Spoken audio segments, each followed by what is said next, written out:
अनेक पोलीस अधीक्षकांचा जो अनुभव आहे, अनेक जिल्हाधिकाऱ्यांचा अनुभव जो आहे, तिथे नेहमी मर्जीतला माणूस, आता मला माहित नाही नवीन जो नवनीत नावाचे एसपी गेले, पण यापूर्वीचा इतिहास असा आहे की कराडलाच बॉस मानून, बाप मानून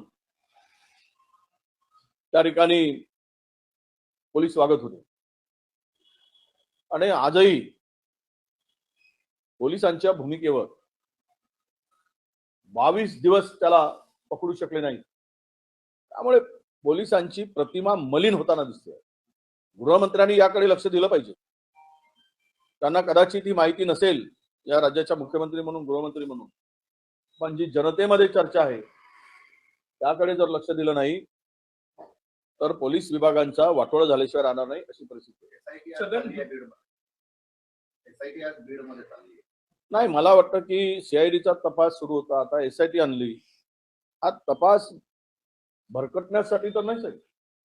एसआयटी नेमायची तर पूर्वीच नेमायला पाहिजे होती. आता सीआयडी कडून एसआयटी कडे जाईल किंवा एसआयटी स्वतंत्र चौकशी करेल का, यातून चौकशीचा फार्स ठरू नये. एसआयटी नेमली म्हणजे काय राज्याबाहेरचे पोलीस नाही, राज्यातीलच अधिकारी आहेत. किंवा सीआयडी चांगलं काम करताय किंवा सीआयडीने चांगलं काम केलं म्हणून यांना नेमलं, वाईट काम केलं म्हणून नेमलं का, हे चांगलं काम करतील म्हणून. तर हे सगळं काही जे आहे यावर आत्ता भाष्य करण्यापेक्षा आरोपीवर कशा प्रकारे चार्जशीट आणि त्याला कारवाई करतात आणि तो तपास 90 दिवसाच्या आत संपवून ती चार्जशीट या खून करणाऱ्यांच्या विरुद्ध गेली पाहिजेत, कोर्टात गेली पाहिजे, तर आरोपीला प्रोटेक्शन मिळणार नाही. नाहीतर आरोपी बाहेर येईल, पुन्हा त्याचे उद्योगधंदे सुरू,